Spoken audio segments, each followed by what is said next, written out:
Hello everyone! At naandito naman ako sa panonoran ko ng hindi ko alam kung ano ba ang masasabi ko. Sobrang ganda, sobrang lawak at sobrang laki.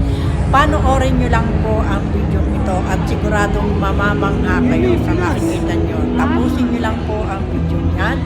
Siguradong matutuwa din kayo sa makikita ninyo. Kahit ako, namangha rin ako at humanga sa ganda ng ipinalalabas ng screen na ito. At ito po ang tinatawag na Immersive Screen Display Alternate London.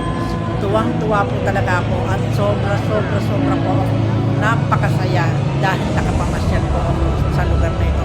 Kaya abang-abangan nyo rin po ang iba ko pang mga video na ipakikita sa inyo. Nakaabang-abang naman talaga at napakagaganda po lahat ng mga lugar na aking napasyalan dito sa London. Kaya naman, ako ay nagpapasalamat sa aking mga anak, kay Ron at kay Jermaine.